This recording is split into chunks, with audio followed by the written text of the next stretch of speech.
Great to see everyone here. Very warm welcome to NEXT, the second edition of our International Night Culture Conference Mannheim. I'm very happy and pleased that we have fabulous speakers with us today. My name is Matthias Rauch. I'm the head of the Culture, Urban Development and Cultural and Creative Industry Department at NEXT Mannheim. I will be your host for this session on creative placemaking after dark. We're going to have two keynotes today. First up, a keynote from London, and then we're going to have a keynote from New York City. And then we're going to enter the discussion, all of us together, on nighttime design, night culture, and nighttime economy. I'm very, very honored and happy to introduce Amy Lamé to the podium, to the digital podium. Amy has a long and successful track record as leader and collaborator in the culture and creative industries.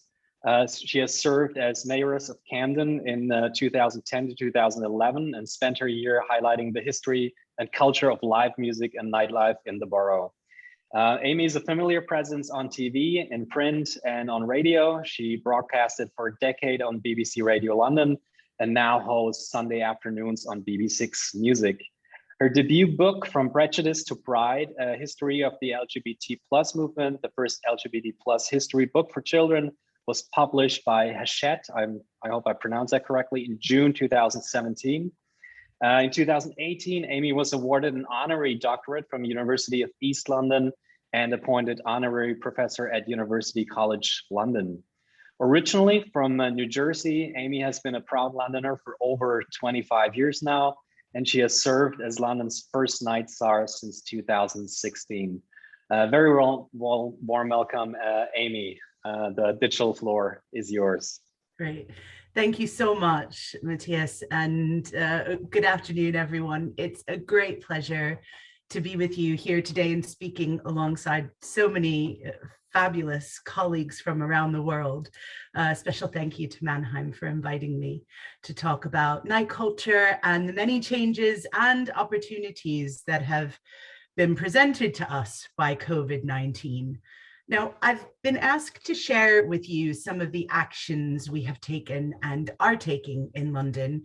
Don't put the slide up yet, that's a bit of a reveal. So we'll hold the slide just for now, hold on, thank you. So I've been asked to share with you some of the actions we've taken and are taking in London to help our economy at night transition through and out of the pandemic. And I'll highlight some of the key lessons that we've learned through this process and the ways in which policies and people have had to step up to the situation. And I'll discuss the goals and plans we have looking to the future. So look, you don't need me to tell you, it's been an incredibly tough 18 months for everyone, particularly for businesses that operate at night and our huge, but often too often overlooked nighttime workers. And I've spoken to and tried to support so many people in desperate circumstances, club owners who have had to sell their homes, music venue owners who couldn't afford to eat, freelance artists who received no government support and had to quickly find other work in supermarkets and warehouses. And of course, London supermarket delivery drivers, the tube and bus drivers, the incredible nurses and care home workers, all who have kept our city running in the face of the most unimaginable challenges 24/7. And so while the challenges have been huge and unprecedented, there are also so many inspiring examples of resilience, of flexibility, and good practice that we want to hold on to, whatever the future might bring. So as London's night Czar, I've had the privilege of working closely with venues, businesses, local authorities, and communities. And I know just how much their individual and combined efforts have meant to the overall success of London in these testing times. And let's be clear, there's still a very long road to recovery ahead of us. But first, I'd just like to highlight a bit about how the sector is emerging out of this stronger. Because over the past 18 months, there has been more collaboration and support between businesses. Some businesses who used to regard each other as competition before the pandemic. There's been more conversations about what was good and perhaps not so good about the ways the sector worked before. And there's been more opportunities to think about new ways of working going forward.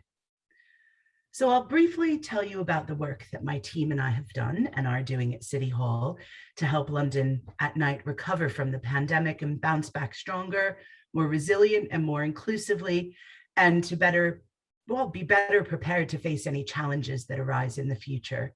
So I'll give you hopefully a good idea of what this means for London, and then I look forward to hearing what it means for all of you in your respective cities and towns as well. So we'll start off by looking at the challenges we face from a nighttime perspective, then a flavor of our vision for the future, and then some things we're doing now to help. So the challenge. We are very lucky that the Mayor of London, Sadiq Khan, recognizes and champions the importance of planning for and supporting our city at night. Now, we've had a night Czar and a 24-hour London team in place here in London since 2016. And the mayor published his vision for a 24-hour city in 2017. And then a year later, we published the most comprehensive data report into any city at night. And this recognizes the importance that data and evidence plays to inform our policies. We've also developed London's first ever nighttime data observatory, which is a curated selection of data sets that London's 33 local authorities can access via City Hall's London data store. Now, pre-COVID, we were changing the rhetoric about our city at night. We were busting myths. We were showing that the economic, social, and cultural opportunities between 6 p.m. and 6 a.m. are as crucial to a city's economy and identity as those that take place during the day. And there's a tendency, I think, to believe that our economy at night is just the bars, pubs, and clubs that we all love so much. And while those elements play a huge role in the life and the prosperity of our cities, they are by no means the only aspect to a thriving city at night. So if we can have that slide, please, that would be great. Thank you. Now, the infographic that you can see on your screen now gives a sense of what London at night was like before the pandemic. London at night employed 1.6 million people. That's a third of our workforce. And our economy was growing faster at night than it was during the day. Our city was a hive of activity at night. We had 65% of Londoners regularly active after 6 p.m. And virtually all sectors were active at night, from healthcare to office workers to culture, education, manufacturing, and logistics. And we were seeing an increase in night transport infrastructure. The night tube, night buses, night rail, plus new app-based taxi services were all being widely used. Now, before the pandemic, we also had a series of initiatives and networks in place already. We had our Safer Sounds partnership that was established in March 2019 to safeguard the future of London's music, LGBTQ+, and nighttime scenes. And crucially, this provides safety training and resources and has totally transformed the way that City Hall, the police, venues, and local authorities work together to support the economy at night. And we had also already established the LGBTQ+ Venues Forum and Charter, and a number of organizations had signed up to our Women's Night Safety Charter by the time March 2020 and the pandemic hit us all. You'll also notice some other interesting facts on this slide that, between 2010 and 2017, we had a 51% drop in nighttime offenses involving alcohol. and that actually only 4.3% of crimes at night were alcohol-related offenses. So this is one of those very good examples of where data enables us to challenge people's perceptions of what the nighttime is like. And when I have had people say, well, Amy, that just can't be true, that's not true, I say, well, it's Metropolitan Police data on top of National Health Service data, on top of the Office for National Statistics data. I mean, this data is as solid as can be. So it is a very truthful picture. Some people might not like it. It can be an inconvenient truth for some, but it's important that we tell the truth through data. So we had also, before the pandemic, developed an extensive network of contacts across London's 33 boroughs. Now, these were people known as nighttime borough champions. They worked for the local authorities, so they could be elected officials or just employees or officers. And they helped us deliver a series of night surgeries. These are on-the-ground night visits to local businesses, organizations, and social services to help them and us understand and support their neighborhoods at night. And so all this work and knowledge gave us an advantage because we had spent the years before the pandemic building strong networks and relationships and developing a deep understanding of our city at night. And that means that we were able to act quickly and efficiently when the pandemic hit. And this ensured that support was focused on the right places at the right times. So you can take down the slide now and everyone can see my face, my slightly embarrassed face, because working from home means random deliveries in the middle of a presentation. So I do apologize for my doorbell ringing. So let's move on now to talk about London during the pandemic. Now, despite how prepared we felt we were for, well, we were preparing, we do not underestimate the magnitude of the shock that was felt by our nighttime businesses. And I think it really is worth just taking a moment to remember what we all went through. For example, I was recently at a grassroots live music venue conference where one of the presentations was devoted to a blow-by-blow account of everything that had happened since March 2020. I mean, it was a day-by-day, week-by-week, month-by-month account of just the struggle that we were going through. And there were those early days of uncertainty when central government guidance was scarce, when lots of venues had to take the very difficult decision to shut down. The confusion of different versions of lockdowns in England and the rest of the country, and the very real fear that many people faced of not being able to support themselves and their staff during the pandemic, both in economic and in mental health terms. But people came together, they connected, they learned from each other, they educated themselves to navigate through the complex process of applying for grants and funds that really in the past have been designed to support institutions like classical culture, opera, ballet, over those smaller independent local venues where many find, they find their culture, their friends and themselves and their identities for the very first time. They made it through, came out the other side stronger. And it was very deeply moving. By the end of the presentation, we were all in tears, partly in disbelief, but also of joy that we had made it through. And it was a real testimony to the strength and resilience of the sector. We all felt proud of where we are today. But as I said, that magnitude of shock was severe and unprecedented. And our world famous hospitality sector was unable to be hospitable. We had lockdowns, curfews, health and safety requirements, social distancing, limits to capacity. Our legendary live music scene was in danger of becoming just a legend gigs were canceled, venues couldn't afford the requirements and limitations imposed on them by central government. There were stricter rules, more taxing than those imposed on other sectors of the economy. We were hit much more severely than other sectors. And our vibrant nightlife was no longer flaunting everything that made it so wonderful. Everything was mothballed.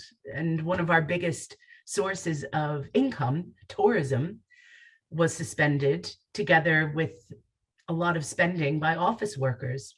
People were working from home. We still not got back to those pre-pandemic levels of office workers and tourists in our city center. And we knew that nighttime workers were vulnerable before the pandemic because they were suffering from low pay and poor conditions. They had limited access to in-work support. Many had insecure employment contracts. And in some of our most essential services, like the National Health Service, they had very little access to healthy food while at work, and long journeys to get to and from work. But yet they showed up. Hundreds of thousands of night workers continue to keep London running through the pandemic, even when COVID meant that a lot of those pre-existing challenges were made even worse, commutes becoming longer due to the suspension of the night tube. Access to food and retail was cut short because high street opening hours were curtailed. And there was a much reduced sense of safety while traveling to and from work at night because there were less people around. So, leveraging on our knowledge and our networks, we were able to offer support to our economy at night by holding a series of roundtables with nighttime industries and workers, helping businesses access our £2.3 million Culture at Risk Support Fund that was started by the mayor and I. We convened localized high street reopening groups to make sure that it was a multi-agency partnership approach, that it was coordinated, so that we were able to reopen and reopen well. And we also were lobbying central government for that help and support targeted to nighttime sector stakeholders, lots of who had just fallen through the cracks of a system that wasn't really prepared to assist them. So I'm really pleased to tell you that the mayor and I have continued to strengthen the work we were doing before the pandemic to make London a more accessible, prosperous city over the whole 24-hour period. And we're going to continue to do so as we move forward into the post-pandemic stage of recovery, because this is by no means over. And so now let's look to the most recent significant event, which was on the 19th of July of this year, when London's nightlife finally came back to life. It marked the end of COVID-19 lockdown restrictions in England. And since then, we've seen nighttime footfall recover somewhat. People started socializing again. They started supporting their favorite venues by catching up on gigs and concerts and nights out, all those things that we've missed so much during the pandemic. And I have to say, confidence levels are high here in London, but the threat is far from over.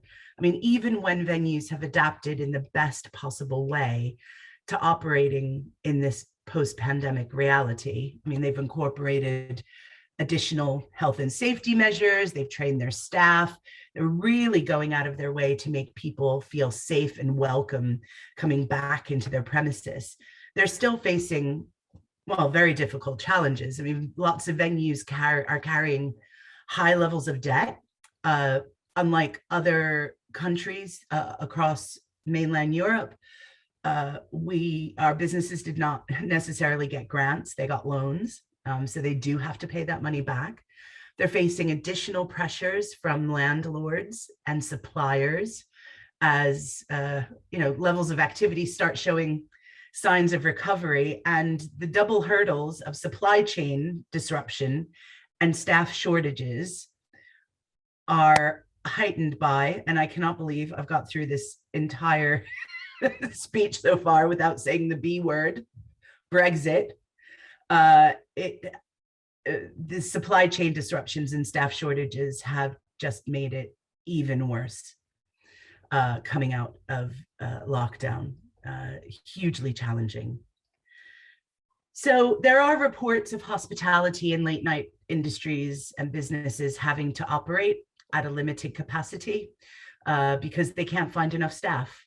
It's terrible news at a time when so many are still economically vulnerable and they really need their businesses to be as busy as they possibly can be. Now, there's a particularly worrying trend for us here in London with the shortage of licensed door security. So it was all over the news here in the UK yesterday and still is today. This was following the publication of some statistics that claimed at least 1 in 5 nightlife and hospitality businesses closed or are reducing their operating hours due to a shortage of security staff. So experienced and trained, licensed door security staff are our gatekeepers of a safe night. And the idea of not having enough of them around, especially as we move forward into what is the busiest season of the year for hospitality and nightlife, is very worrying. It's worrying for businesses and for customers. Now, the issue of door security brings me onto the topic of security in general. And this was hugely important before the pandemic, but now we are doubling and quadrupling our efforts. So how do we ensure cities at night are inclusive and safe for everyone, regardless of race, gender, sexuality, ability, identity? Well, we are expanding the reach of our groundbreaking Women's Night Safety Charter. So we currently have 600 signatories in London from across all sectors operating at night, from Airbnb to the British Beer and Pub Association, from McDonald's to our universities and local authorities. And all who sign up pledge to encourage reporting by victims and bystanders. They train their staff to respond to and record reports of sexual misconduct. And also, they promise to look at designing their public spaces and workplaces to make them safer for women at night, amongst many other commitments. So also in collaboration with the Metropolitan Police, we are expanding London's Ask for Angela campaign. So I don't know if you have that in other countries, but it encourages people who feel unsafe to seek the help of venue, bar, or club staff by asking them for Angela. It's like a code word. And at the same time, the program trains staff on how to support and assist people by helping them find their friends, seeing them to a taxi, calling venue security, or even the police if necessary. So the goal of ensuring that everyone feels safe and can enjoy themselves on a night out, well, we can only achieve this by bringing as many stakeholders together as possible. So that's why we always work in collaboration at City Hall with police, local authorities, venue operators, and bar staff. And we had some wonderful news last week here in London. The mayor announced that the night tube, which had been suspended during the pandemic, will start operating again just in time for the holiday season. And that is very good news indeed. We're also helping boroughs develop their own individual nighttime strategies. So this is tailored to the strengths and opportunities of each local area across London. We're a big city, 9 million people, and you know, we are very strongly identified with our neighborhoods. So we want to make sure that, you know, London's nighttime culture can reflect the variety of the culture we have here in London. And this helps not just the economy, but it's also crucial for safety and security purposes. Initiatives like well-planned and well-implemented lighting strategy can go a really long way in changing things for the better. And I know that Dawn and Lenny and others will be speaking to you about this in more detail today. We're very lucky to have them with us today. They are the total experts in this. So there's clearly loads more work to be done. The long-term economic, environmental, and social sustainability of the sector is really going to be crucial to our survival. And look, the pandemic has shown us new and different ways to work with each other.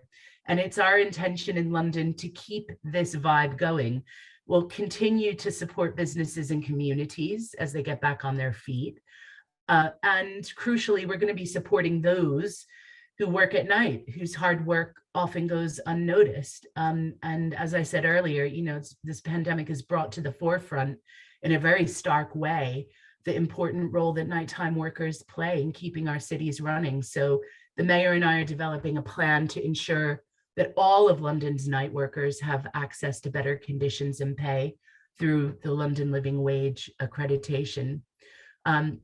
And we're also looking into how to support the sector as it transitions to a more environmentally sustainable operation. You know, this is a vital step that needs to be taken like yesterday, even amidst all of the challenges that I've already mentioned. The climate crisis is one of the biggest threats humanity is facing, and we really do have a huge role to play in helping London achieve its ambition to become a zero carbon city by 2030. So let's start thinking and planning for that future. I look forward to continuing the conversation with all of you and hearing about your experiences as well. So thank you very much. Thank you so much, Amy, for these very interesting insights from London. It's been a very difficult time, but also a very impressive what you came up with and how you handled the situation. It's been a difficult time for all of us in the nighttime economy all across the world. I want to encourage all the viewers to post your questions in the queue, either in the Q&A function or in the chat function. So should you have any questions during this debate, please feel free to post them, and I'll do my best to and give the question to the speakers. I have one question, Amy, directly before we go to the next keynote address. Do you feel like the nighttime economy stakeholders are more tightly knit and the networks are more tight now because of the crisis? And do they perhaps perceive themselves less as competitors, but that they're in the same boat and that they have collective interests and common interests? Has that sort of formed into new associations and new collectives in a way? Yes, it's so interesting. And that is one of the trends I've seen as a result of this. I mean, you know, there's always going to be a bit of healthy rivalry, but I think that the sheer desperation that was shared by so many businesses, all of a sudden it was, you know, like particularly for the small and medium-sized enterprises that, you know, weren't part of a big corporation and didn't have those huge resources behind them to keep going, say some of the larger chain pubs or something. So everyone's been much more collaborative. And I think that that is one of the things that I hold dear in my heart, because I've always thought we're stronger together. And we really need to work together to affect change. Our voices are so much louder when we're speaking, you know, speaking together with one voice. So we're really hoping that we're able to build on that here in London. Yeah, same here in Mannheim, and I think all over the place. Thank you so much, Amy. I'm very happy and honored to have a fantastic next keynote speaker to announce. Lenny Schwendinger's for up. Thanks for getting up so early, Lenny. In New York City, it's very early. Lenny is a published and award-winning authority on issues of city lighting with worldwide experience creating illuminated environments. Her work is shared through Lenny's public speaking and envisioning engagements, including the Night Seeing Navigate Your Luminous City program. Her projects can be experienced at sites such as parks, subways, and bridges. She directs International Nighttime Design Initiative to establish an interdisciplinary profession for transformation of neighborhoods after dark.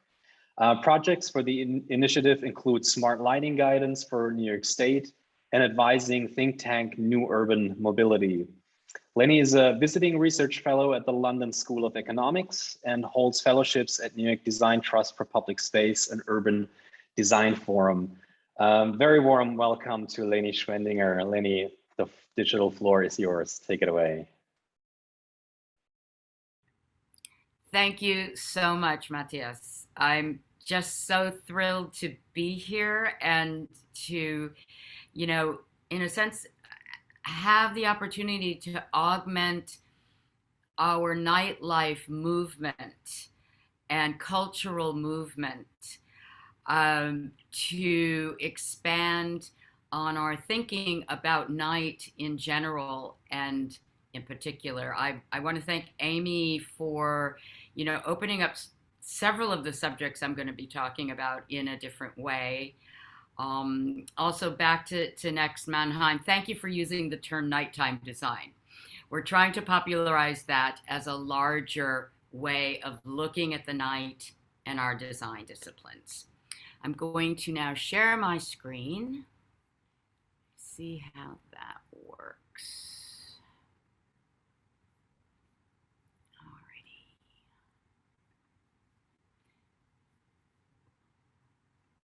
Where is it? I don't see it. That didn't work, did it? Let's try that again.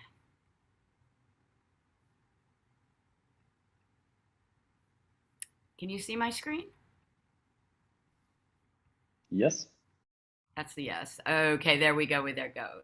Okay, so I was asked to angle my talk a little bit about safety, and I wanted to say that generally, my thinking about safety is really to replace the word with welcome. And as Amy also mentioned, eyes on the street, having more people around feels more welcoming.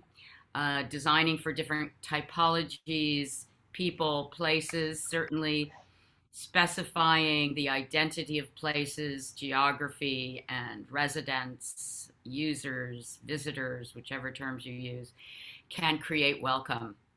But on top of that, I want to say stand for inspiration. Let's have safe places that are also inspiring. So just the tiniest city lighting history, like one slide, which is that once upon a time in the turn of the century, 19th century, we had these moon towers in the US. And what a great idea. What lights the night? The moon. So let's simulate the moon by creating super tall lattice towers that lit downwards vast cover of light. Well, we've created the nuanced street light by then, and after a while, lighting took on the sense of forward thinking, a symbol of progress and forward thinking. In terms of safety, I think it's interesting. John Jekyll, who's a great expert on the American night, tells us that in the 19th century, gaslighting became synonymous with the illicit. So in other words, why light up the streets for the bad guys? You know, why make it easier for those who live under cover and darkness? You know, it was just a terrible thing. And, you know, in the reasoning of the sort of zeitgeist of the received wisdom. And I wanted to show this slide because, you know, there's always this back and forth over the years, over the decades of general opinion. So then later in the 20th century, as we proliferated street lighting, it was agreed in a sense that lighting up the night would chase away the bad guys. So, you know, that's taken to a little bit of a extreme these days where people think more light is safer. And I'm sure that Dawn, as we get into the discussion later, we'll talk a little bit about that. More light isn't safer, perceptually safer for everybody. So the ideas come and go. there is a night cities movement as well as a nightlife movement. I just wanted to show just very quickly. I do learn from London and I do learn from Sydney, all the amazing movement towards research and implementation. And then if you can see my cursor, I hope, Cities and Lighting, the Lucy Lighting Urban Communities International is really beginning to look into nighttime as the general place. So we have lighting, which allows us to navigate the night, but we also have the streets and the buildings and the restaurants and the places. So this is what New York has looked like during the pandemic. As we traverse our streets, there are do-it-yourself lighting, do-it-yourself sheds, the restaurants, and I'm going to ask you now just a little quick exercise to close your eyes and imagine your favorite city. You're standing on the sidewalk or the pavement. It's night. Now turn off the street lights, which are mandated by the government. Turn off any pedestrian lights that you might have if you're lucky. Now, turn off the moon. It's dark. Will you slip off the curb? When you open your eyes, will you see where you are? Okay, keep your eyes closed for a minute and let's wind ourselves out. Now in your mind, turn on that street light.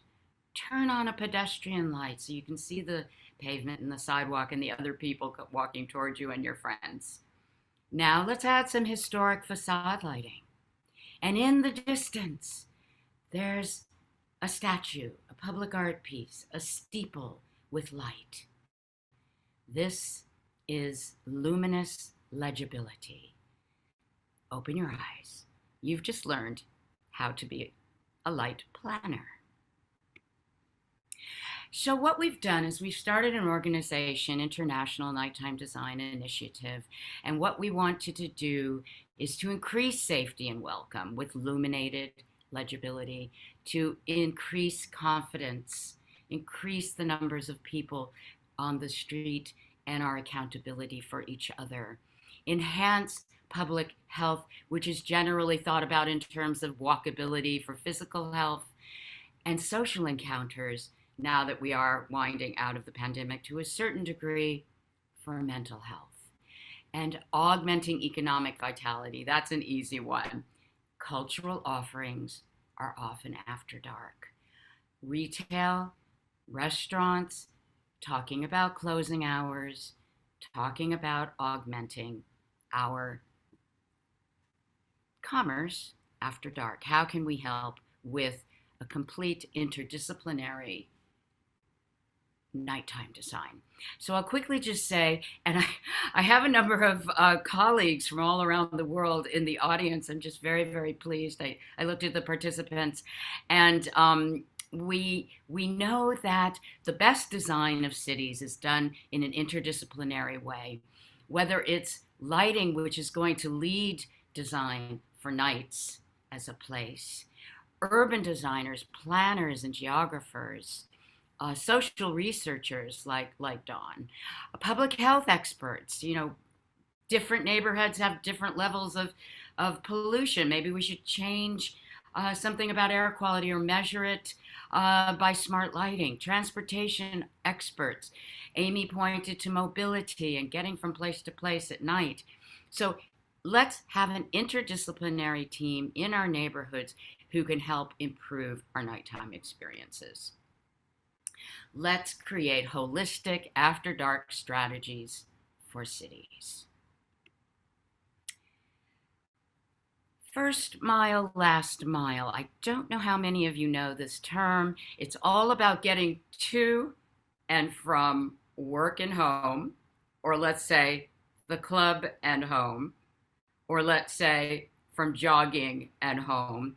How do we move through the night, especially if we take public transit? We identified several nighttime users, as we say, from the shift workers to the elderly to the tourists, families, those using micro-mobility. How do we experience the public space at night, getting to and from transit? Now, just look very carefully. Pull down grates with light. And here's the subway. What would we do without the light? I think shops and bodegas are very important moments of respite and a creation of our street wall that makes us feel safer with light. And these are the mundane. These are the everyday. These aren't fancy light art. A kiosk, a building top. Our crosswalks or zebra crossings. I mean, in Europe and the UK, you have the Belisha beacons. I wish we had them in New York. We do not. So we want to see from a distance where it is safe to cross, and light really helps. Then the idea of the breadcrumbs of light. The light on the sidewalk really helps simply from the private enterprise that adds light. Each illuminated doorway is a more friendly one. And here, private lighting makes such a difference. I don't think that these owners realized they were going to influence the entire street by their transparent window applications, but they transformed the street. Food trucks here in New York are, for me, a stepping stone of light. A respite, a place to rest, a place to feel safe, in part because of the light, but also the amenity of the food truck, of course. And finally, another kind of food cart, which is in a sense a night market or a midnight market. And these are kinds of activities that are both the vernacular as well as the special, and just reminding us, as Amy was discussing, that we can design a better nighttime atmosphere, a better place for those of us who work at night. The UN has measured, especially female night workers all around the world have a very high incidence of being accosted and assaulted to and from work. So let's create better night times for everyone, not just those of us who are sort of night clubbers. We need innovative tools for fresh approaches to the night. And here I want to talk a little bit about the shades of night. How do we analyze the night? Who is in our district? Let's say we're working together as a community and as designers to transform the night in a certain district. This is a template that we can overlay as we measure by circulation, by light measurements, open and closed hours. As soon as it gets dark, and those of us who are going to work, we have after work activities, whether it's a cafe, whether it's getting a drink, or after dark recreation, whether it's going to a movie, going to theater, or playing basketball. Different neighborhoods will have different shades of night throughout the night, hour by hour. Then I always like to think about the night shift as it might encounter the after hours clubbers. So the night shift moving into place at around 11 or 12, going to the hospital, going to the transit center, going to the wholesale market at night to work, and then at around 2 or 4, depending on your city, the night clubbers are leaving and possibly going home. We think they are. And then we have our early risers, you know, the quintessential Wall Street or the bedroom communities as they come into work. Now, that is a kind of pre-COVID analysis, but each district must measure their own city. Here on the right, I just want to talk about what color is this place. If we have an initiative to light up our show windows, our display windows of the street wall, our street wall as we're walking down the street, then we will have a better safer, pleasurable walk at night and increase walkability. And it could take a competition between the high street display windows, training, and different ways of lighting up our shop fronts at night. Even just one light, since we're saving energy. The envisioning methodology is important. Let's start pre-design. Here on the left, something that Donna and I worked on. In Cartagena, Laura Mendoza is interviewing one-on-one children and their parakeets about nighttime in the neighborhood. In the center, it's a night seeing light walk in Prague, observing the light phenomena, discussing the gas lights, discussing the retail in the center city that people love to hate. And then on the right, and that's done, we have a workshop, and that is a group interaction, again, to define the future of our night. So we must look at the quantitative research, and Amy was pointing out the numbers, the counts, the metrics. Let's talk about the circulation. Why is she here? She's going to transit. She's going to the bodega, to the greengrocer. He's going to the subway. He's going to visit his grandmother to take care of her.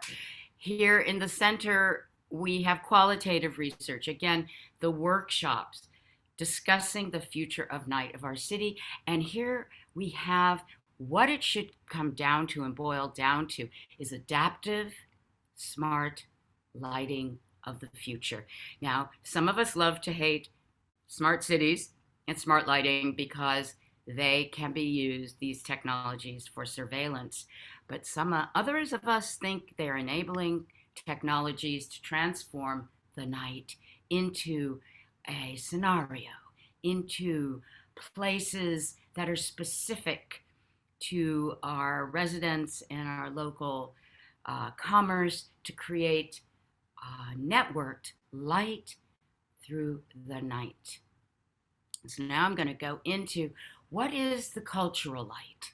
If we were to design in our entertainment district, or by a club or several clubs, or in our theater district, the cultural light, what would that look like now that we have LED smart lighting? Is it what, poetic? Is it a dance light? Is it the language of light? What is the cultural light? What would that be? Or through association, is it warm? Is it soft? Is it contrasty? Is it colorful? You know, we can in the future, and let me tell you right now, this is not happening. Okay, so you're gonna help make this happen. Smart lighting as a scenario-based, district-based illumination. Does it have a rhythm? So how can we, those of us in attendance who are concerned with our clubs and our night, to make it a more attractive place, an exciting place, a place that's really worthwhile to go to all through the night, can we install a canopy light, festival lights? Can we make sure we have a street light plan? Can we use festoons or fairy lights? Let's add a sidewalk or pavement light, or let's light the historic facade. Before we do that, let's try it out. Let's create a pilot, a test, whether it's a personal lantern for a certain district to transform the night as a locally invested place. Let's envision, let's strategize, let's pilot, and then let's implement. Just looking at the clock. All right. So just to move right along, there are projects that are permanent, that are inspiring. A few things that I've done that I wanted to show you just real quickly to kind of take it out of the vernacular and the sort of street light and the everyday night into the sensational. where we use light and color to measure and display the great flows of the river and the traffic, or to create a theatrical experience at the Opera House where our guests and people walking through a passageway feel as though they are the actors on their own stage. Whether they go to the opera or not, they are transformed by color and light. This project, Dreaming in Color, was also upgraded to LED more recently, which is a good thing to reduce energy.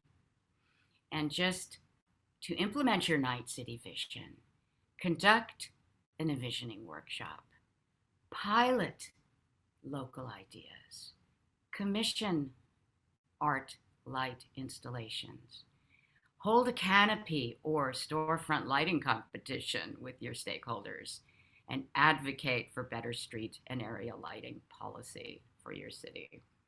That's my challenge to you.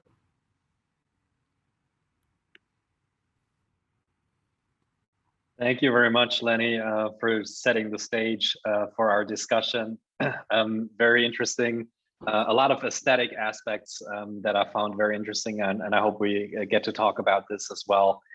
But before we do, I would like to introduce our other speakers today. I'm very happy that Elizabeth Enhus is able to join us.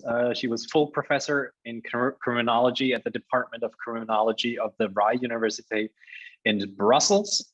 And since September 2018, she's professor emeritus in criminology. Elizabeth is involved in teaching criminological encounters and crime in the city in the master program criminology and master of urban studies. Her research focuses on the role and impact of discourses in the social construction of security and crime and the official reaction, security issues, etc., police questions, and crime. I'm very happy that she's here. Welcome, Elizabeth. Next up, we have Andreas Jecho. Andreas Jecho is an interdisciplinary physicist with a broad range expertise in photonics, the science of light, and imaging.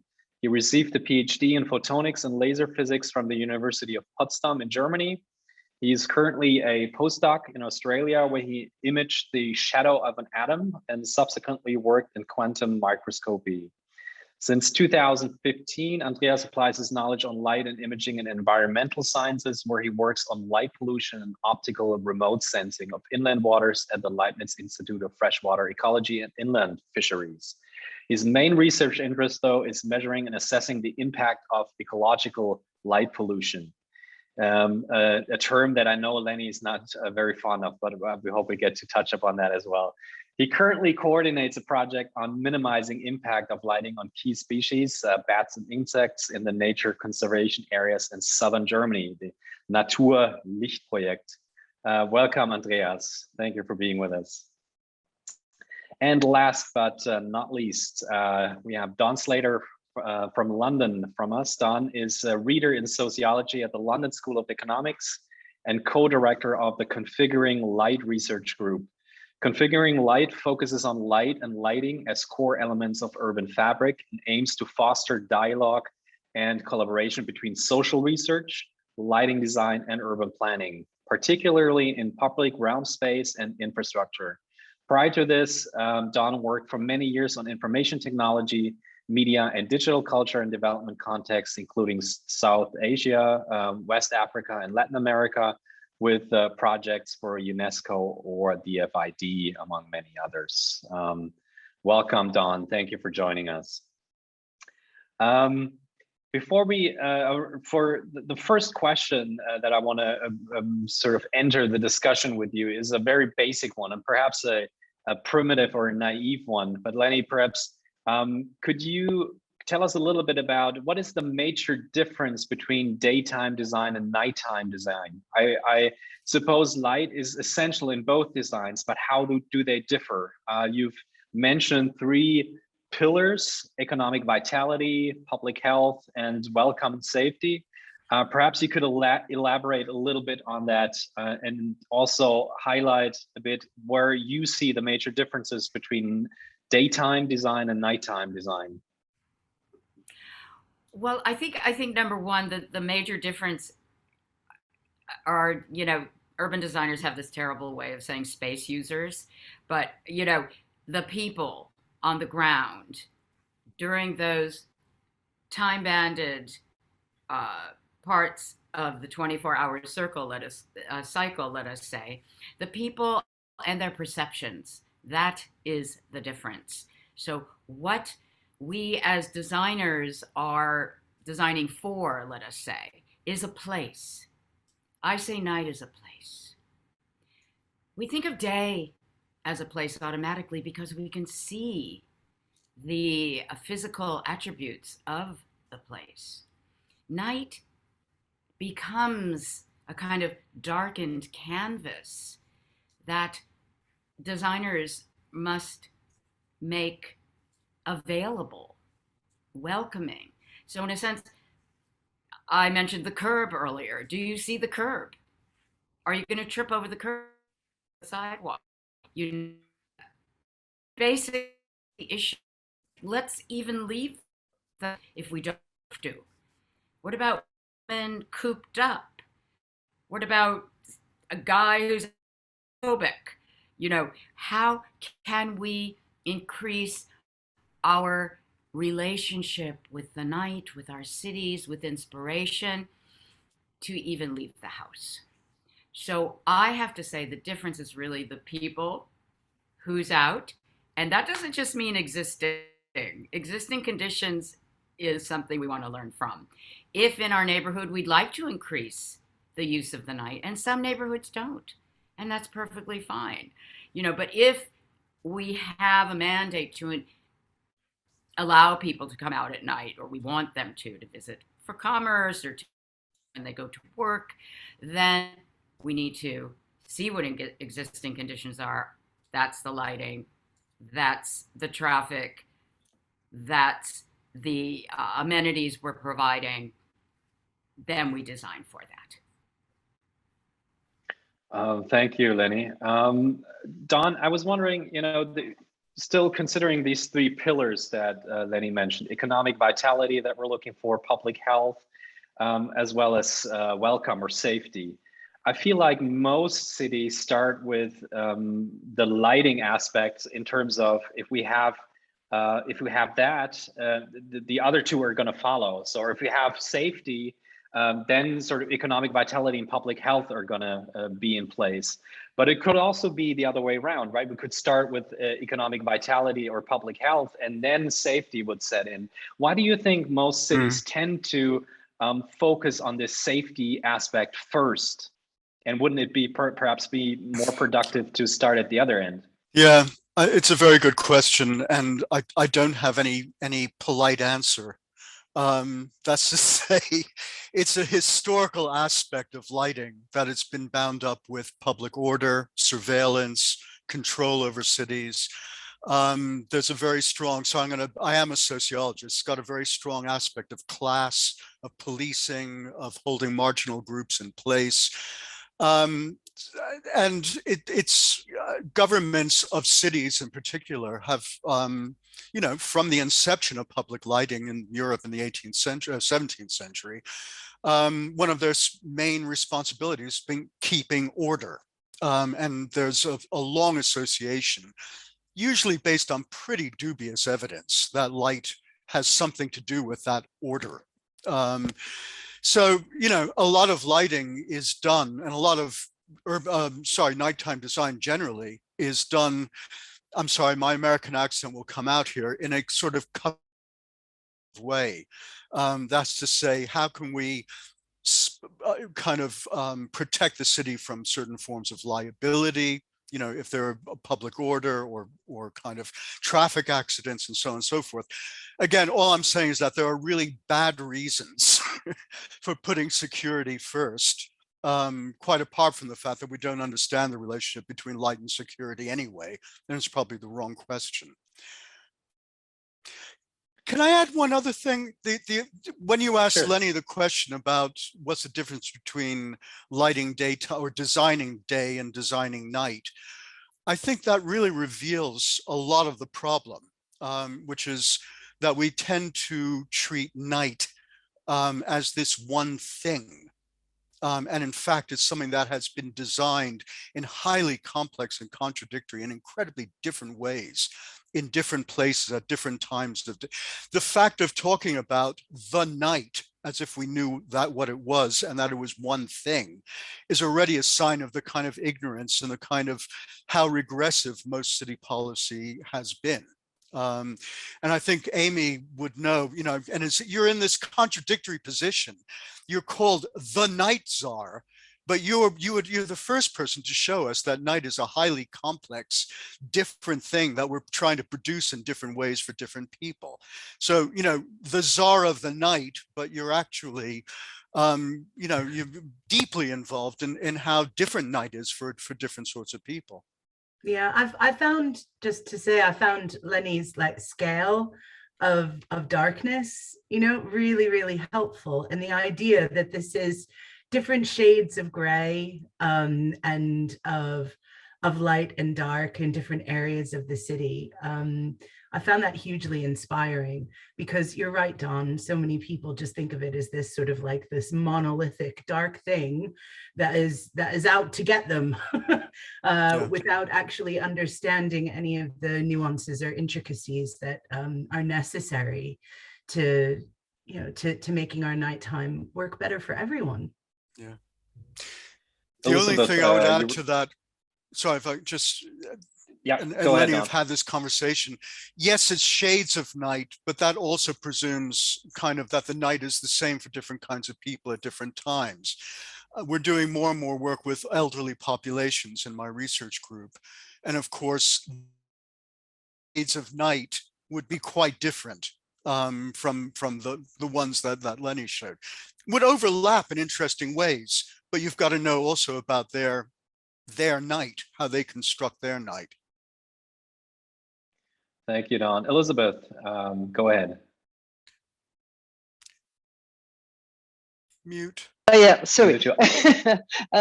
Yeah, no, the only thing I wanted to add to this discussion is that it goes into this question of safety. Should it be the first thing to strive to? And I would say what we often forget is that lighting has been put into cities to get safety for traffic and not for other purposes. And I think we should also take this into account. So I was really pleased with what Lenny was talking about. This is a complete shift. So it also implies thinking about the city as being used indeed by cars. You cannot show them really out, but shouldn't you lower it down? But also bikes and the people, the pedestrians. So you have to think about all kind of publics in the night, and seeing that this lighting is not adapted, for example, for pedestrians, for example. Elizabeth, I have a question for you from a criminology perspective. And I was wondering, is there even a clear relation between crime and darkness? Is there actually more crime during the night, or is there different crimes? What is the relation from a research perspective? Could you elaborate a little bit on that? It's quite deceiving, because we as criminologists don't think this night is a very important theme. So I'm one of the only who's busy with this theme. But so this leads to the fact that we don't have very hard empirical data. And one of the main problems is that people often speak of crime. So a causal relationship between crime and the night, without diversing crime. You have so many types of crimes, and so I think that's the first step to take. So in my opinion, when doing when you're studying all this stuff, no, in my opinion, there is not, let's say for burglaries and so on, you could say there was in history, there has been really a link, but also violent crime. If you read all the historical approaches, it's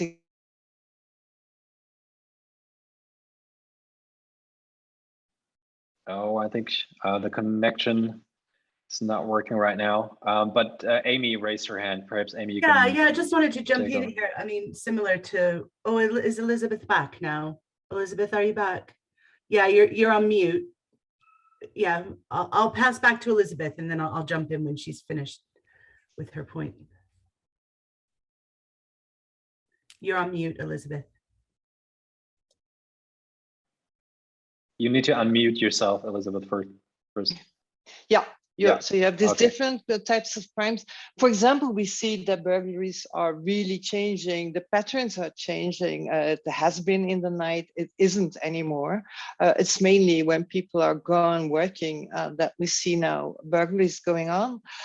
So you have difference. No, in my opinion, in all the studies I've done, there is really no convincing evidence to say that there is a very clear link to different types of crime, but you have all these, I would say, nuisance, which is not that here you have a discussion on what is crime. Huh? So nuisance is very much linked to the night, and like Amy already said, linked to alcohol abuses, drug abuses. So that's really well known anyway. But what is very important is to make the distinction between crime itself and the fear of crime people are having, which is very interesting because Amy already pointed at that people felt much more unsafe in this pandemic. And this is, it's a totally different dynamic. Crime has a totally different dynamic than fear of crime. It's about other stuff. It's another dynamic, but that's very important. It's there that lighting plays a huge role. People always will plead for more lighting, and then hoping not to feel, to lessen the fear they have when moving around in the nights. So yeah, I can talk for this for hours. I won't. I'll jump in Thank with you, my Elizabeth. point, if you don't mind. And so first of all, I think it's important to note that there is more crime that happens during the day than at night, and no one is trying to shut down the daytime. Okay, no one is trying to make us stay indoors, to to not go out with somebody else during the day, etc. And in fact, in London, at least, and these are not pretty figures, these are not pleasant things to talk about, but you are more likely as a woman to be sexually assaulted on public transport in the morning and during rush hour in the late afternoon than you are any other time of day. People take drugs during the day and they take drugs at night. People, work in the sex trade, in the sex industry during the day and at night. So we have to recognize that these things are, these are not problems of the night. These are issues that should be widely thought about and responded to with thought and with insight and with data, rather than this perception of fear about the night, because it just doesn't stand up. It doesn't stand up to the evidence. It doesn't stand up to the data. Thanks, Amy. I think Don wanted to add something, then Andreas and Elizabeth. Okay. I mean, just to go back to what Elizabeth was saying about there's, it's very difficult to talk about any reliable relationship between, say, light or other aspects of nighttime design and crime. The question I've always had as a sociologist and working with lighting designers is, why would we expect any direct relationship between light and crime in all places? And that's usually what, as a sociologist, I'm asked for. And it's along the lines of, if we increase the lighting by X%, how much will crime go down by? And it's just a non-starter as a question. When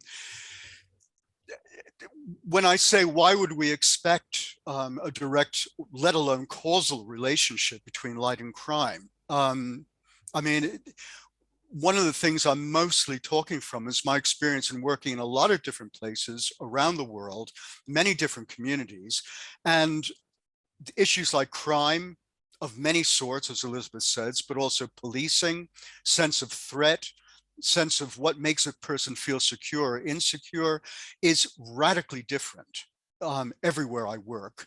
And I would also therefore say that if you light or otherwise design those spaces differently, that light, even the same light, will have entirely different effects on people. Okay, because they're concerned about different things. They're trying to do different things. I include in that anyone with a criminal intent. You know, it's going to work differently. And just one example, I mean, which kind of speaks to, we're working in a social housing estate in Southwark, and they had a murder, and everyone claimed, to go back to Amy's point, that it happened in the dark. It took a long time to find out that it didn't. It happened during light, but everyone saw it as an event of the darkness. The result, the council put in massive LED lighting, as if, you know, and heightened the level, and everyone felt much more unsafe because it plunged most of the estate into darkness, and felt much more threatening. And then when we actually talked to people about what they felt worried about, they said, no, we don't feel worried about crime. You know, most of the people, very old estate, we know the crime is between gangs. It's got nothing to do with us. As we walk across this park, they all say, are you okay, the gangs? You know, can we escort you? So what they actually were concerned about, and what meant safety there, was the reputation of their estate. They loved their estate, and they wanted it lit in a way that actually honored what they felt about it and how they experienced it. So what we did was we reduced the lighting by over 50% and put in nice twinkly lights to make it into a sociable space, and everyone is really happy. Okay. Thank you, Don. Yeah, anyway, sorry. Andreas, and then Elizabeth, please. Yeah, so I also struggle all the time with this like easy fix of the authorities, that they say we have some problem in some neighborhood and then we introduce light. And there is hardly any statistical evidence that this is actually true. Many studies showing very sort of like the complexity. So some crimes are going down, some crimes are going up if there is lighting installed. Yeah.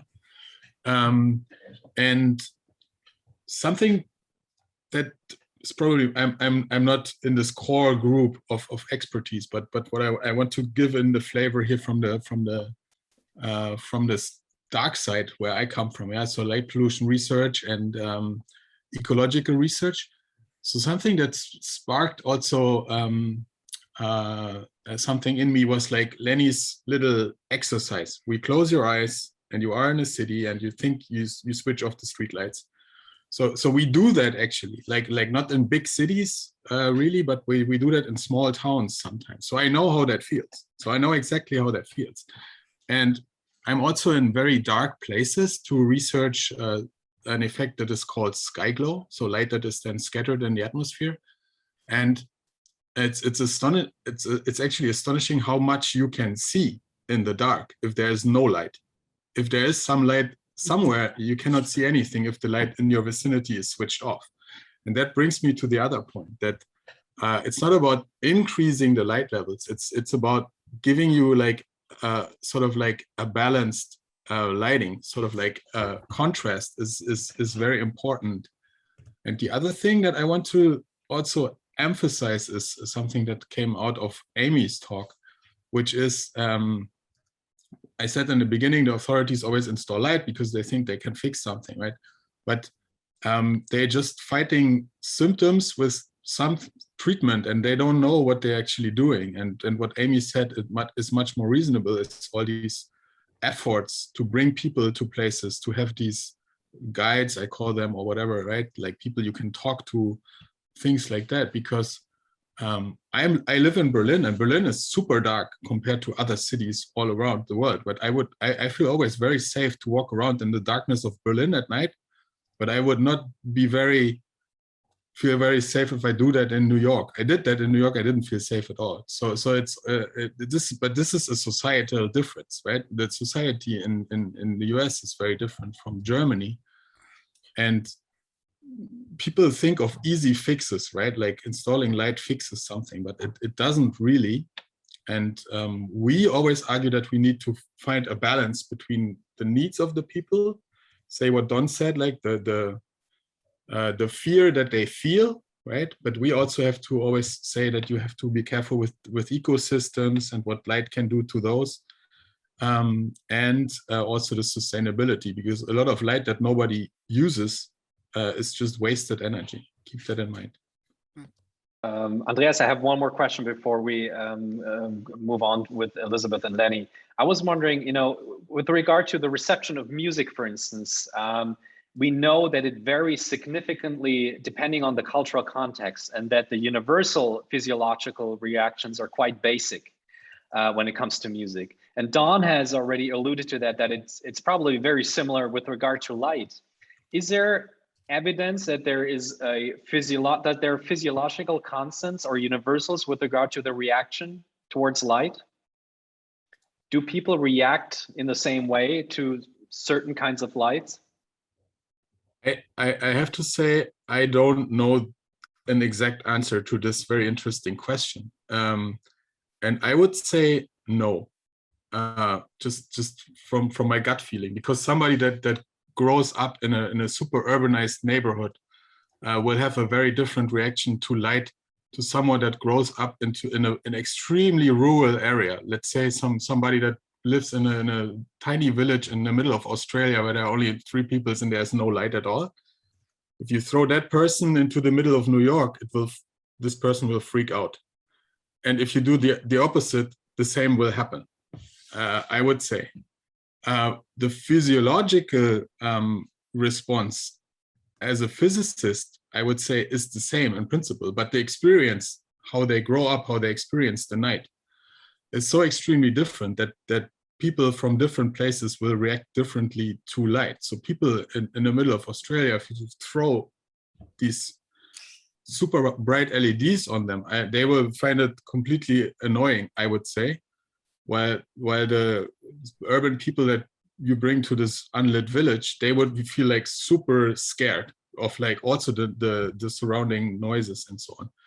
But something I want to add to this question. I just want to add that like we as humans, we are extremely capable of adjusting to light levels, right? So during the day, we have something on the order of 100,000 lux on an extreme sunny day. But the human eye is capable of seeing single photons. And that's like tens of orders of magnitudes lower to this sunlight. And a starlit night will have something like 9 orders of magnitudes less than what we have during the day. And we can adapt it. I can see when there's just a Milky Way up, I can see stuff on a plane, not in a forest or something, but if I'm on a lake where I work, for example, at night, and there's just a starlight, I can see where the lake is and where sort of like my workspace ends without any artificial light. And I can see during the day. So the physical capabilities of the human eye and the perception is extremely large, and we see more like on a logarithmic scale. So if something is like 10 times bright, we cannot really say it's 10 times brighter right now. And this is something that I want to also emphasize. Don wants to briefly react directly, Yeah, and then Elizabeth and Lenny. I mean, just clearly, in some respects, I couldn't disagree more. If you are moving yourself from Berlin to New York, or moving someone from a bright city to the middle of an Australian desert, you're not just moving a body, you're moving a person, okay, with lots of different experiences and meanings. And obviously, visual perception has a physical basis, but the ways in which we experience it are incredibly complex. I've interviewed in a previous project, for example, lots of Ghanaian teenagers from a non-electrified village where they rarely saw bright lights after dark. And the thing they wanted most in life was to get to Accra or eventually to London so they could experience modern urbanity, okay, which they associated with light. And in fact, the word for electricity in Ghanaian English is light. Can you please bring the lights? to my village. Again, all of this is simply to say that I find it very, very difficult, and I think it's really important. It's like our security discussion. If you're doing urban city planning, not to try to reduce what you're doing, the design, to the impact of, light as an independent variable on this kind of fictional body. I mean, we're talking about how do these teenagers live on a street. Their perception and their relationship to light, for example, is incredibly different to that of an older person. Okay, older people like me like a lot of light. Teenagers love the darkness. Okay, they also have eyes which perceive that light differently. And the speed of adaptation, I can tell you myself, gets pretty bloody slow. I'm not going to separate out my eye's reaction to the light or its ability to see the stars you described from the kind of life I'm trying to lead in North London at the moment. Okay. And if I'm an urban designer, I need to deal with all of that. I want to address all these things too, but I'm going to defer to Elizabeth, who has something from a conversation before that, but I'm going to, if there's time, circle back to this one.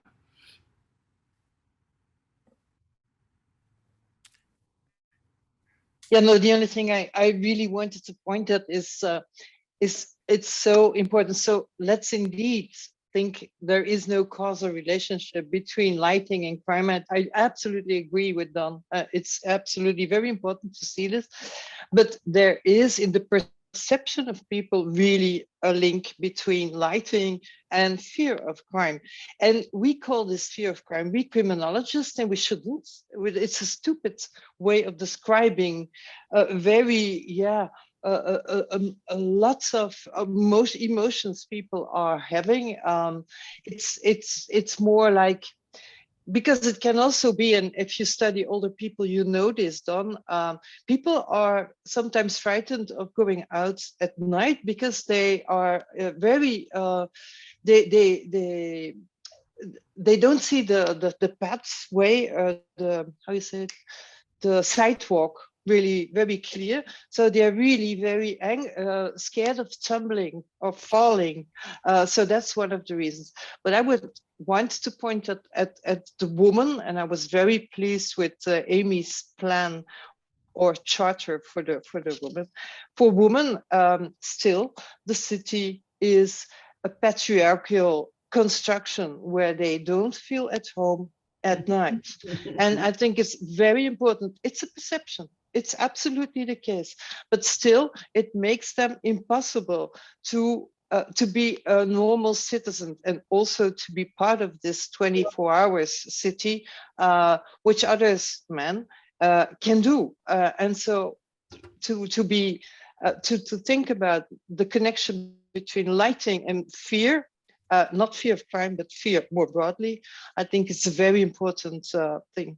And you should do, like Don indeed pointed out, this case by case and not one major contribution, because you can indeed be more fearful because you have too much light. It's absolutely the case. Lenny. Yeah, just really quickly, if you really kind of take the 30,000-foot view here and listen to ourselves, we're really talking about people. So, I say, I want to mix up lighting and people, lighting and community involvement. So I just want to take this around and say, wow, this is a whole lot of trouble we're talking about. We've got our aging eyes that aren't adapting. We've got our kids who want to either be undercover and in the dark, or like really showmanship and be out there. How do we do that? How are we supposed to design a place for all these people and these needs? How, I do these art projects and like one guy's like, it's too dynamic, it's too bold. And the other guy's like, it's too sublime, it's too quiet. Okay, I want to say I don't know the answer. I want to say there's got to be a methodology that helps us with community engagement, which is, I want to tell you, not a survey that we send out or through the email. It's not a multiple question. It's not a yes and no, and it's not a multiple question. It's some way of, one, educating plus workshopping with locals to imagine a future. Because if you don't do the education piece, everyone says more light, unless there are those other people who say less light. So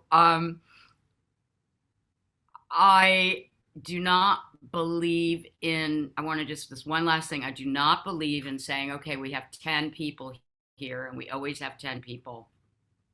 And we have 0 people here and there's always 0 people, because probably you didn't do your research. But one of the knee-jerk reactions is, since we have 0 people here, turn out the light. Since we have 10 people here, let's do the 10 people light. No, I am like, what does the future look like? We have to make the future, even if it's in stages, to create the place. There's no people here, but we sure would like to have some people. Okay, then put a movie theater in there. Have a party on a rooftop. You know, close the street and have a night market. That might be more acceptable. You don't want people. You've agreed on that. And in fact, you know, no people.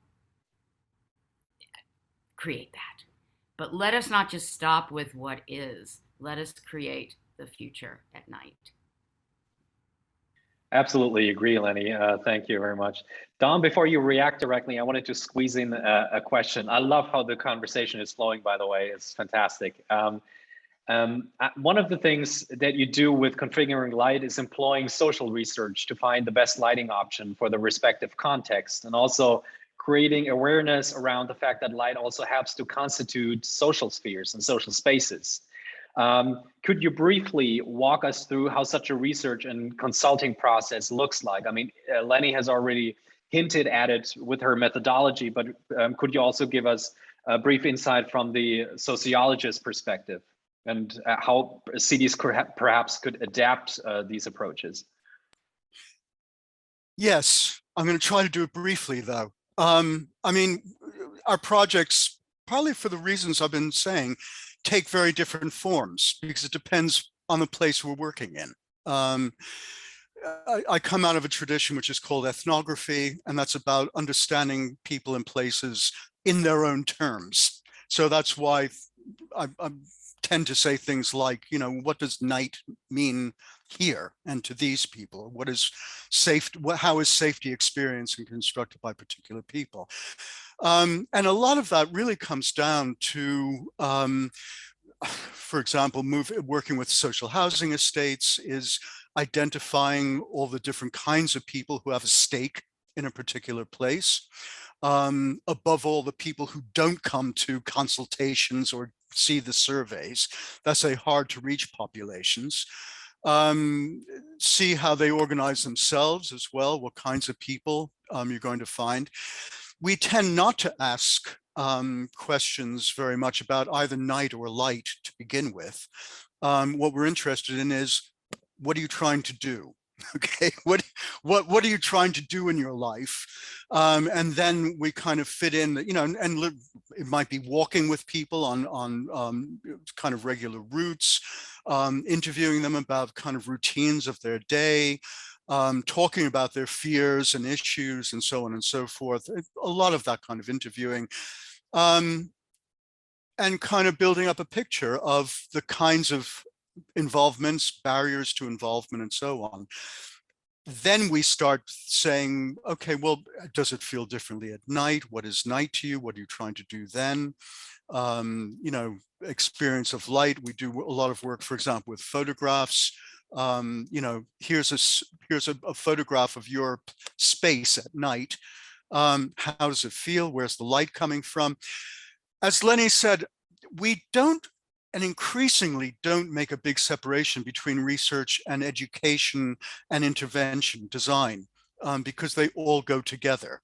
In order to have a good conversation about night and actually do good research, we often have to enter into a kind of educational process.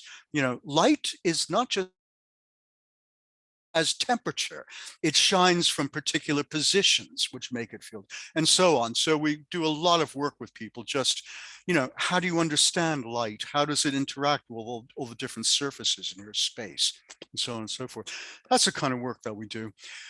more often than not, we are doing as much of that kind of work trying to educate councils or lighting engineers as residents, who usually can tell us a lot about what's going on, but we have to explain to the people who are actually have the purse strings, you know, what's actually going on in that space. Yeah. Thank you, Don. We have a first question from the audience that I want to pose directly to you. How do we deal with the conviction of less well-lit parts in the world that the excellent lit cities, London or Paris, for example, are the example or the symbol of modernization in lighting? How can we ever achieve a mentality in which less unnecessary light can become the norm? Whoever wants to go first, go ahead. I just want to say just very quickly that, you know, there isn't a direct answer, and I want to pose another question in relation to that. You know, I've done a lot of work in Bogota, in Colombia, and their big, you know, rollout of street lighting is just, as you mentioned, aesthetically and technologically horrible.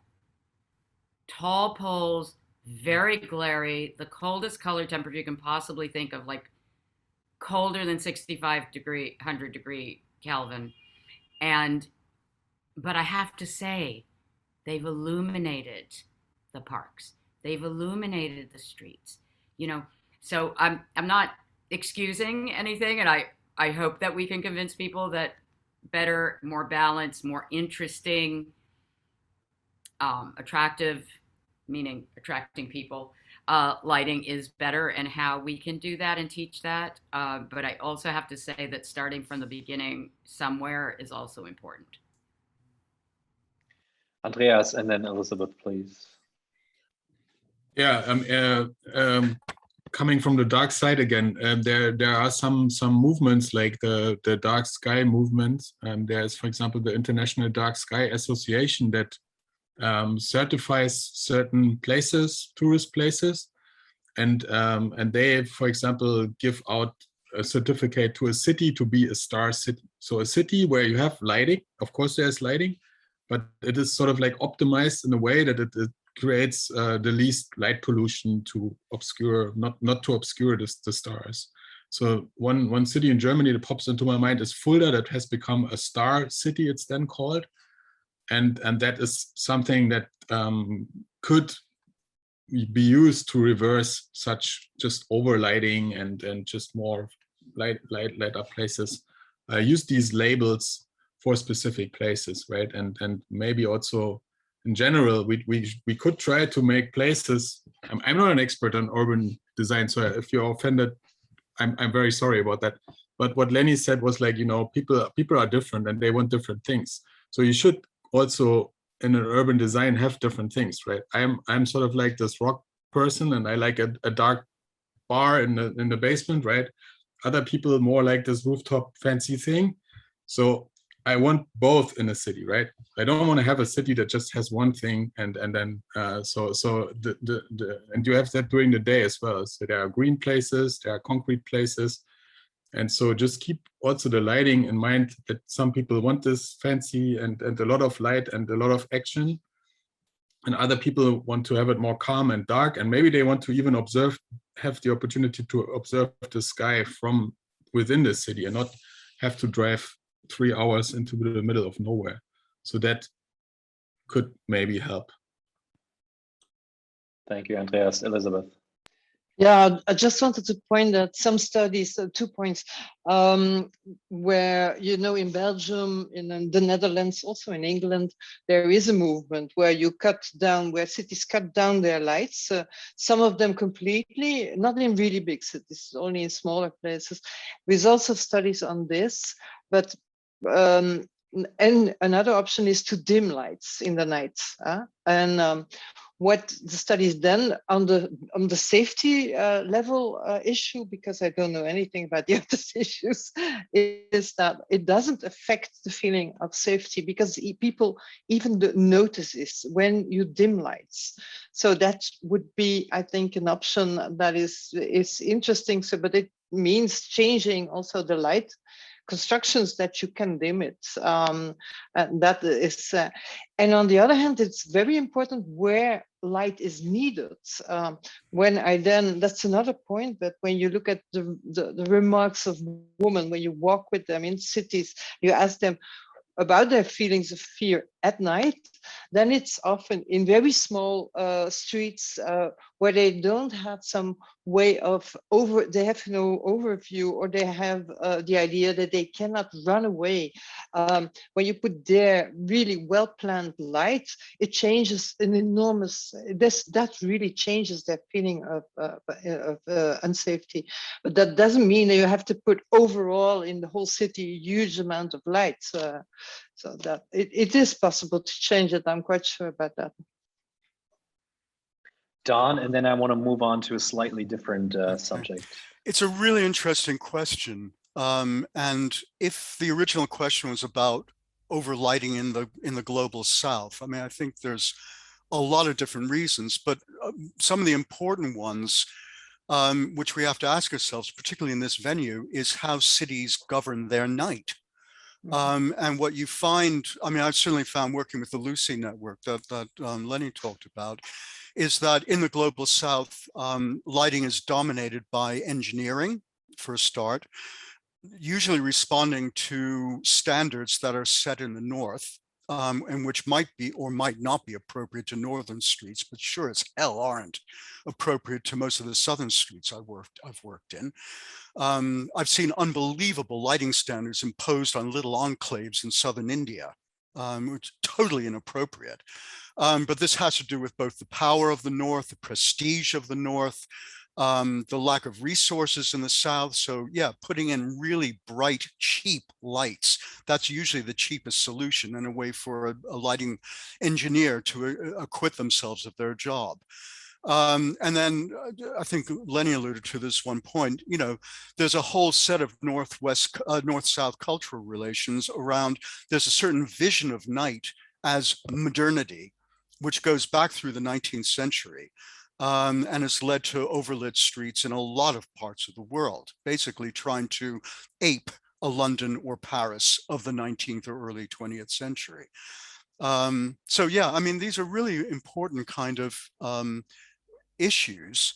And a lot of them have to, the final one I've got to add is the prestige of a northern idea of design and urban planning, which feels it can speak to all of the world. So I have done interviews, for example, with lighting designers sitting in offices in London, in large structural engineering firms whose names I won't mention, designing, for example, entire city streets and districts of third world cities. And I asked them, have you visited, you know, Beirut or Lagos? And they would say, no, I go on Google, you know, Google Earth. So, I mean, you know, that there are real inequalities and lines of power in urban design, which really have to be dealt with. Absolutely, completely agree. Amy, I was wondering, I wanted to bring back the discussion a little bit more towards the area of nighttime economy and night culture. And I was wondering, you know, are we talking enough about public space in nighttime economy and public spaces as sort of the future spaces of night culture, perhaps? Since we, at least in Germany, experienced quite a move away from the clubs and the bars, et cetera, out into the open, into open spaces. So I think that's something that we ultimately definitely have to deal with in terms of a governance perspective. Do you think this trend will continue, that we really have to consider public space a lot more than we used to as spaces for nighttime economy and night culture? Or do you think we'll go back to, you know, the situation that we were pre-COVID? Yeah, it's a really interesting question. And I guess first off, I'd like to say that here in London, we have a different approach to how we sort of deal with our nighttime. It's a 24/7, 360-degree view of our city at night. And so we're not just talking about bars, pubs, and clubs. When my role as Night Czar, like I said in my speech, bars, pubs, and clubs are a small part of what I do, an important and very interesting part of what I do, but it is by no means the whole picture. And so our concern with the public realm at night has been integral to everything that we've done since my role in my office was set up in 2016, quite frankly, because none of this exists as an island unto itself. So I just want to say that for a start, and then to deal with the issue around the increased use of public realm in that kind of traditional nighttime economy, so setting up outdoor spaces, closing off streets. Here in London, everyone always said, oh, wouldn't it be great if we had a cafe culture like they do in, in continental Europe? And we always said, oh, that's not going to work because it rains so much. Well, lo and behold, the pandemic has happened and everyone is very happy sitting outside in the rain, drinking their tea. And then, eating a meal, quite frankly, because now places have invested a bit more in that infrastructure, even if they're just temporary, canopies or whatever it might be. But what has come out of this is that some places have said, we love this so much, we're going to adopt this and make it permanent. Other areas have absolutely freaked out. The residents do not like it at all. Particularly in areas in London where there's a huge concentration of bars and restaurants. And there's a lot of tension there. And so we need to make sure that, people's voices are heard, that our spaces are designed well with people and places in mind, and that they're inclusive. So they feel welcoming to not just, that the younger crowd that seem to, be able to enjoy a meal in the rain, but it also has to appeal to an older crowd as well, and people from different socioeconomic backgrounds. So, we've got an opportunity here with recovery. We have an opportunity to recover in a more equal way. And that is what we're trying to achieve here in London. I mean, I set up a group specifically about reopening, and this was going back to 4th of July, 2019, when we thought we were going to open just a few months after the pandemic started. And we thought, okay, here we go. Everything's just going to be like, this group will run for 3 months and it'll all be wrapped up. And then obviously that didn't happen. We helped reopen on the 4th of July, 2019, then close and then reopen and then close again and reopen. And so this has been an ongoing thing. And it just shows that this iterative process, that Lenny talked about so well, is so important, that you try things out. You can have a pilot. You don't have to set everything in stone, because that is also what gets particularly communities and local authorities, it can be upsetting if you think we're going to put this light here and it's going to be there forever, or we're going to put up this outdoor seating and you're never going to be able to change it ever again. Actually, that's not a constructive way for anybody involved to work. So I'm a big fan of the pilot scheme, and it goes to show that those that have worked well have been able to become more permanent, and those that haven't, we've had to take a step back and say, what can we do better? How can we engage better with people, and make it best for our city and for our communities? Lenny, and then Dom. Yeah. I'd like to say even one other kind of a lens on, you said the word pilot, which is why I raised my hand. So I talked a moment ago about simply, community interaction, education, and then making some decisions together, or creating a future objectives or goals or vision. Now I want to move to the pilot thing. So, after you do that, you can do tests, pilots, demonstrations. But I have to say, what I just got in my mind was, we're doing one now. What kind of research are we doing in New York? None, zero, about the sidewalk sheds. No, it's already become a controversy. Take them out, leave them in. But is anyone doing footfall testing, talking to people. Do they like sitting outdoors? What about the cold? You know, why did they decide to sit outdoors instead of indoors? You know, just to understand better how this is working. And then my favorite subject is DIY lighting, do-it-yourself lighting, which is the fairy lights, twinkle lights, festoon lights, seed lights, and Tivoli lights. All the same thing, different sizes, different qualities, which I think, okay, this is a ploy, a plea, not a ploy, to do some training around these lights that people can do themselves, but like we could do more. We can braid, we can use certain colors as ways we can do this and get our creative juices out in public. But you know, we're conducting by a kind of emergent form a test.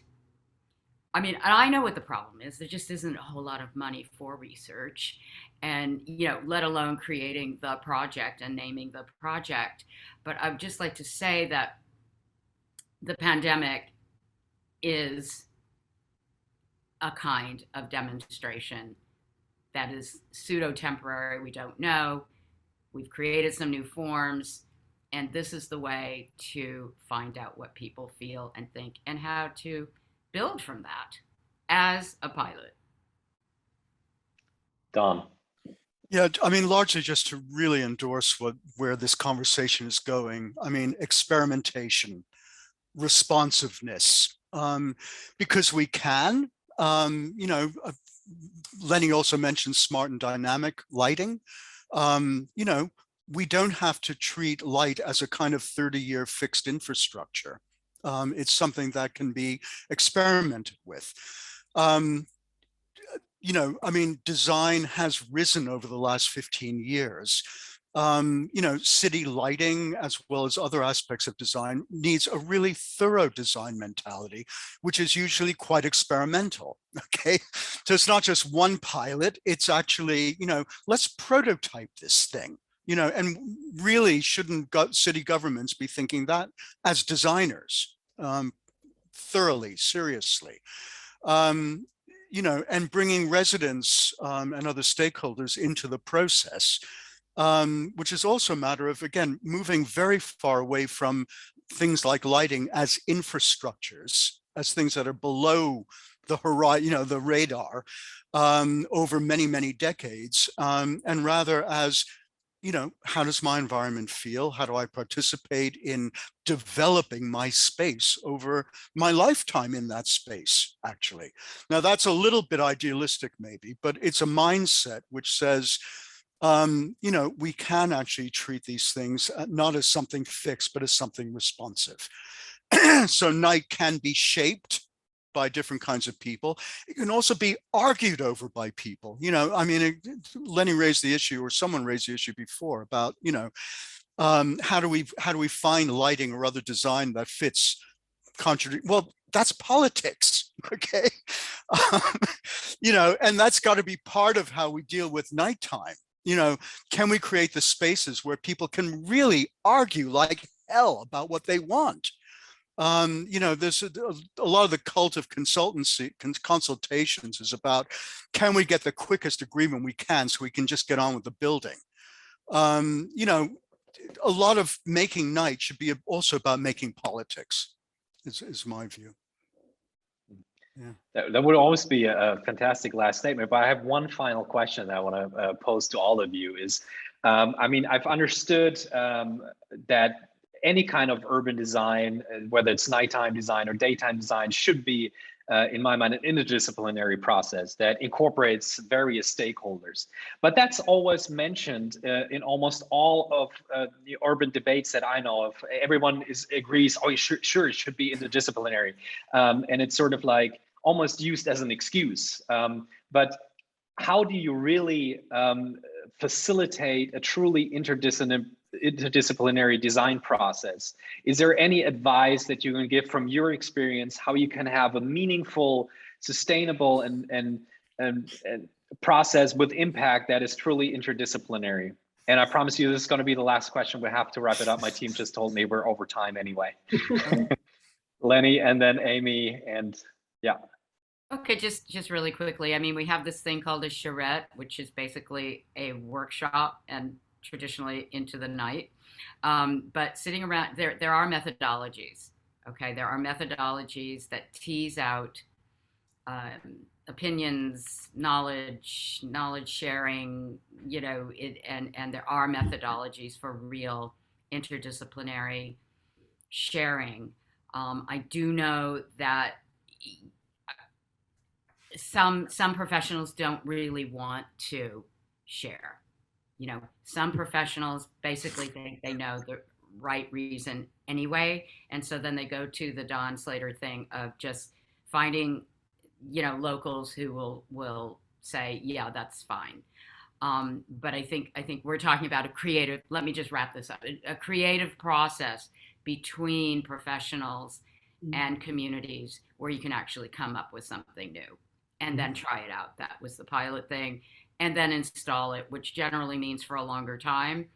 But then if we use digitization and enabling technologies, that can change. So boom, then we have something flexible that we've installed. Yeah, I think a partnership approach is the only way forward in something like this. But I'd also really encourage those who maybe on this call and sort of working in the realm of nighttime governance in their respective cities and towns to really look at the London model of what we've set up here in London. You know, obviously, I love London. It's my city. But you know, the taking this approach of not just looking at bars, pubs, and clubs, but actually a holistic view of our cities at night.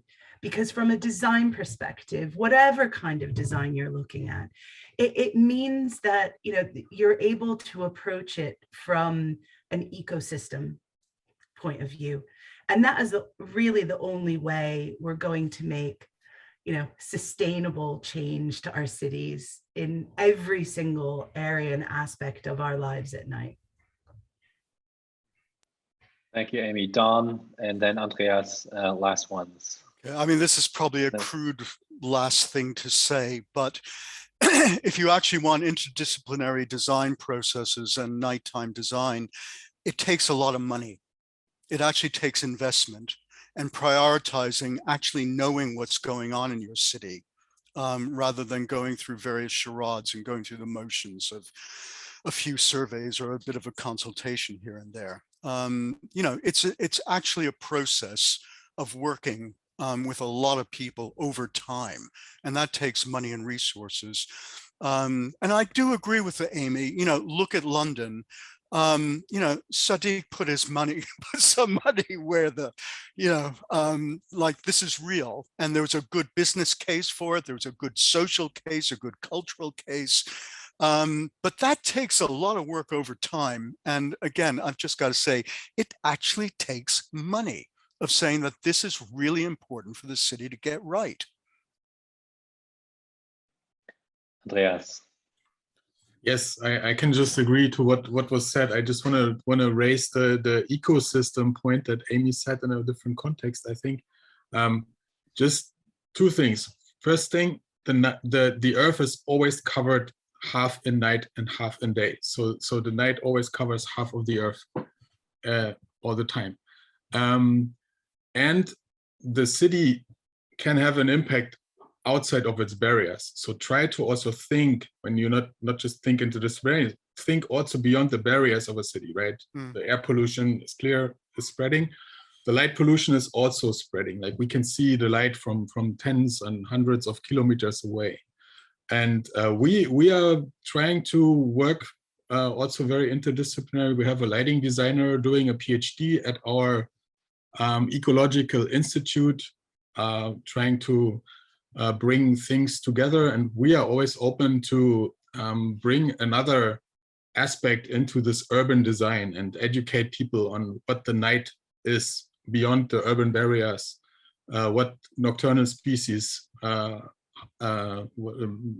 sort of like how they need to be protected, and the darkness needs to be protected, and how we can harmonize things, right? This is the project that Matthias mentioned in the beginning, where we work on insect-friendly lighting, for example, and stuff like that. So we are always open for collaboration, but as Don said, it's an expensive and difficult way forward.